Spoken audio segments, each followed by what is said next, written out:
Hello बच्चों, welcome to genius academy. CBSE class 10th के बच्चों के लिए एक इम्पॉर्टेंट अपडेट है। बहुत ध्यान से इस वीडियो को आप देखेंगे और पूरी बातें सुनेंगे, तो वीडियो को लास्ट तक देखिए ताकि सारी चीज़ें आपको अच्छे से समझ में आ सकें। जैसा कि हमने पिछली वीडियो में आपको बताया था कि सीबीएसई क्लास 10th के जो बच्चे हैं उनको जनरल प्रमोट करने के बाद इंटरनल असेसमेंट के बेसिस पर या ऑब्जेक्टिव क्राइटेरिया के बेसिस पर उनके मार्कशीट बनाए जाने थे और आपका रिज़ल्ट 20 जून को डिक्लेयर होना था। अब 20 जून को आपका रिज़ल्ट डिक्लेयर नहीं होगा, रिज़ल्ट में थोड़ी सी देरी होगी। क्यों देरी होगी उसकी वजह भी है, बहुत ध्यान से इसको आप समझेंगे। देखिए, बहुत सारे स्कूल ऐसे हैं जहाँ पर अभी भी टीकाकरण हो रहा है, यानी टीका करने का जो है उसको एक जरिया बनाया गया है और बहुत सारे शिक्षक भी हैं, बहुत सारे टीचर भी हैं जिनकी ड्यूटी टीकाकरण में लगी हुई है। तो कोविड की वजह से जो चारों तरफ अभी माहौल चल रहा है, टीकाकरण और कोविड, इन दोनों की वजह से आपके जो टीचर्स हैं और बहुत सारे स्कूल हैं जो टीकाकरण में इस्तेमाल किए जा रहे हैं, इस वजह से आपके जो मार्क्स सीबीएसई को अपलोड करने थे 11 जून को, वो मार्क्स अब 11 जून तक तो अपलोड नहीं हो पाएंगे। इसलिए बहुत सारे स्कूल ने, बहुत सारे प्रिंसिपल्स ने और सभी लोगों ने लगभग ये सीबीएसई से रिक्वेस्ट किया है कि हम 11 जून तक मार्क्स को अपलोड नहीं कर सकते, इसलिए हमको थोड़ा सा एक्स्ट्रा टाइम दिया जाए, क्योंकि हमारे बहुत से शिक्षक अभी कोविड की ड्यूटी कर रहे हैं, बहुत सारे स्कूल भी टीकाकरण के लिए यूज़ किए जा रहे हैं। इस वजह से 11 जून तक हम मार्क्स को अपलोड नहीं कर सकते। ये डेट सीबीएसई की तरफ से दी गई थी।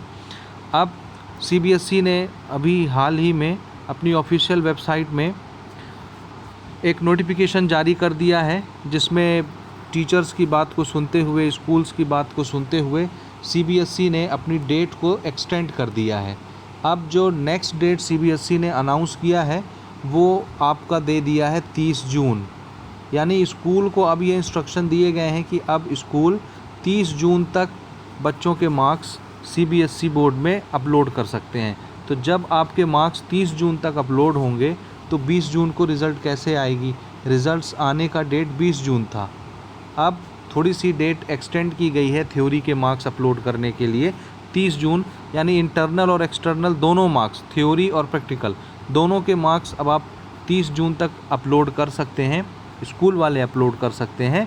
अब चूँकि 30 जून तक नंबर अपलोड करने का सिलसिला जारी रहेगा तो 20 जून तक अब रिज़ल्ट तो नहीं आ सकता इससे पहले, इसलिए अब 30 जून के बाद रिज़ल्ट आएगा। रिज़ल्ट कब तक आएगा इसके लिए अभी कोई डेट अनाउंस नहीं की गई है, लेकिन अगर 30 जून तक हम माने कि सारे मार्क्स आपके अपलोड हो जाएंगे तो आप ये मान सकते हैं कि 10 से 15 जुलाई, ठीक, 10 से 15 जुलाई तक आपका रिज़ल्ट डिक्लेयर हो जाएगा।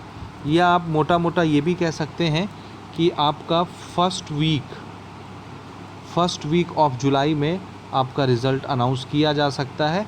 तो ये अब अभी ऑफिशियल अनाउंसमेंट सीबीएसई की तरफ से नहीं हुआ है, ये हम एक अंदाज़ लगा सकते हैं। और सीबीएसई ने जो अपना ऑफिशियल नोटिफिकेशन जारी किया है उसमें भी उन्होंने यही बात लिखी है कि फर्स्ट वीक ऑफ जुलाई में हम रिज़ल्ट अनाउंस करेंगे। तो आप फर्स्ट वीक को 10 तारीख तक मान सकते हैं, या 10 से 15, ज़्यादा डिले हुआ तो 10 से 15 जुलाई तक रिज़ल्ट्स अनाउंस कर दिए जाएंगे।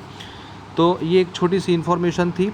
देखिए, दिल्ली सरकार ने भी सीबीएसई को पत्र लिखा था कि हमारे बहुत सारे स्कूल जो हैं वो टीकाकरण के रूप में, उसके केंद्र के रूप में इस्तेमाल किया जा रहा है और बहुत सारे टीचर्स की ड्यूटी भी लगी हुई है इसमें। इस वजह से हम दिए हुए डेट यानी 11 जून तक किसी भी हाल में मार्क्स को अपलोड नहीं कर सकते, हमको एक्स्ट्रा टाइम दिया जाए। और सीबीएसई का कहना भी था कि ठीक है भाई, शिक्षक और स्टाफ के स्वास्थ्य को हम प्राथमिकता देंगे, इस वजह से थोड़ी सी डेट को एक्सटेंड किया जा रहा है। तो अब बच्चे जो आप लोग इंतज़ार में थे कि आपके रिज़ल्ट जो है वो 20 जून तक आएंगे, अब वो 20 जून को नहीं आएगा, अब वो जुलाई में आएगा। फर्स्ट वीक ऑफ जुलाई में आपके रिज़ल्ट्स अनाउंस होंगे, तो थोड़ी सी देरी होगी। अब इसमें बहुत सारी चीज़ें आपके सामने दिक्कत भरी हो सकती हैं। जैसे अपन अगर बात करें कि नया सेशन आपका स्टार्ट होना है और आपका रिज़ल्ट जुलाई में आएगा, तो बहुत जगह मई में ही नया सेशन स्टार्ट हो जाता है, इवन कई जगह जून में भी होता है, कई जगह मई से ही हो जाता है। पढ़ाई तो आपकी लगभग स्टार्ट हो जाती है। तो देखिए, सीबीएसई ने साफ साफ कह दिया है स्कूलों को कि आप लोग ऑनलाइन क्लासेस लगा सकते हैं। तो आपकी ऑनलाइन क्लासेस अभी से स्टार्ट हो जाएगी क्लास 11th की।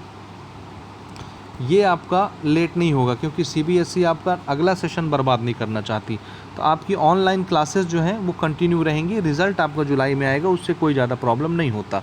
अब थोड़ी सी बात अपन कर लेते हैं कि जैसे मान लीजिए कोई बच्चा फेल हो जाता है, यानी सबसे पहली चीज़ तो ये समझो बच्चों, देखो कि इस बार जो है आपके 20 मार्क्स तो ये आपका इंटरनल असेसमेंट के ज़रिए आपको नंबर दिया जाएगा, यानी आपके प्रैक्टिकल वगैरह प्रोजेक्ट वगैरह के मार्क्स हो गए। बाकी का जो थ्योरी में 80 नंबर आना था, हम पहले भी डिस्कस कर चुके हैं बच्चों कि 10 नंबर जो है वो आपका यूनिट टेस्ट से बनाया जाएगा, 10 नंबर। 30 नंबर जो है वो आपके हाफ अर्ली एग्ज़ाम या मिड टर्म से आपको दिया जाएगा, हाफ अर्ली एग्ज़ाम, ठीक है। और 40 मार्क्स जो है वो आपको कहाँ से दिया जाएगा, आपके प्री बोर्ड से। तो ये जो है ऑब्जेक्टिव क्राइटेरिया CBSE की तरफ से रिलीज़ किया गया था। ये टोटल आपका कितना बनता है, 80 मार्क्स। तो 80 नंबर यानी थ्योरी के मार्क्स आपको इन तीनों के बेसिस पर दिए जाएंगे और 20 नंबर तो आपका इंटरनल असेसमेंट के बेसिस पर हो गया। अब मान लीजिए कोई बच्चा ऐसा है कि इतना देने के बाद भी वो बच्चा पासिंग नंबर नहीं लेके आ पाता और वो बच्चा फेल हो जा रहा है। सपोज़ करिएगा कि इन तीनों क्राइटेरिया के बेसिस पर भी उतने नंबर एक बच्चे के नहीं बन पा रहे हैं और वो फेल होने की कैटेगरी में आ गया है। तो इस हालत में थोड़ा सा कॉम्प्रोमाइज़ करके CBSE ने ये भी अनाउंस किया था लास्ट टाइम कि हम आपको एक्स्ट्रा मार्क्स देंगे, यानी ग्रेस मार्क्स आपको प्रोवाइड करवाएंगे। ग्रेस मार्क्स कितना दिया जाएगा, तो आप ये मान के चल सकते हैं 5 से 6 मार्क्स या 6 से 7 मार्क्स ज़्यादा से ज़्यादा। तो 5-6 नंबर आपको ग्रेस मार्किंग दी जाएगी। अब मान लीजिए ग्रेस देने के बाद भी अगर आप फेल हो जाते हैं, यानी आप फिर भी पास नहीं हो पाते, तो फिर आपको CBSE जो है वो कंपार्टमेंट में डाल देगी। आपको कंपार्टमेंट एग्ज़ाम देना पड़ेगा।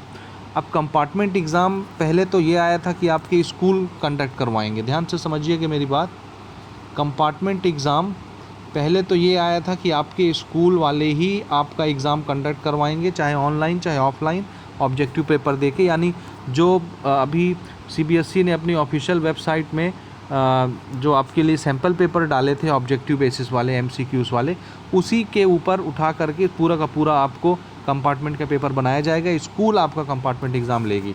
लेकिन बाद में CBSE ने ये भी बोल दिया है कि ठीक है भाई, स्कूल भी लेगी, या अगर आप स्कूल में नहीं देना चाहते हैं तो CBSE खुद कंपार्टमेंट एग्ज़ाम कंडक्ट करवाएगी। तो आप बोर्ड की तरफ से भी कंपार्टमेंट एग्ज़ाम दे सकते हैं, स्कूल में भी चाहें तो आप कंपार्टमेंट एग्ज़ाम दे सकते हैं। तो ये दोनों ऑप्शन आपके लिए CBSE ने चालू कर रखे हैं। तो ये बात भी आप अपने ध्यान में रखेंगे। तो इस बार ग्रेस मार्किंग भी दी जाएगी, अगर आप फेल होते हैं तो भी 5 से 6 नंबर, और उसके बावजूद भी अगर फेल होते हैं आप तो आपको कंपार्टमेंट देने का अवसर मिलेगा। और आप दोनों जगह, या तो स्कूल से भी आप दे सकते हैं या बोर्ड जब कंडक्ट करवाएगी तो दे सकते हैं। 2 बार कंपार्टमेंट एग्ज़ाम इस बार कंडक्ट करवाना है। तो ये छोटी सी इन्फॉर्मेशन है। तो आप लोग इस वीडियो को ज़्यादा से ज़्यादा शेयर करेंगे। और रिज़ल्ट फिर से मैं आपको बता दूं बच्चों कि आपका रिज़ल्ट 20 जून को नहीं आएगा। ये थोड़ा सा बदलाव किया है CBSE ने। अब ये रिज़ल्ट आपका फर्स्ट वीक ऑफ जुलाई में आएगा।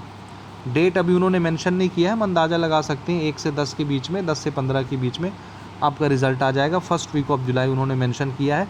बाद में जैसे ही डेट आती है, कोई अपडेट आता है क्लास 10 से रिलेटेड, तो हम आपको वीडियो के माध्यम से ज़रूर सूचित करेंगे। तो वीडियो देखने के लिए बहुत बहुत धन्यवाद। इस वीडियो को शेयर कर दीजिए। चैनल पर नए आए हो तो चैनल को सब्सक्राइब कर लो। मिलते हैं अपन अगले अपडेट के साथ, तब तक के लिए गुड बाय।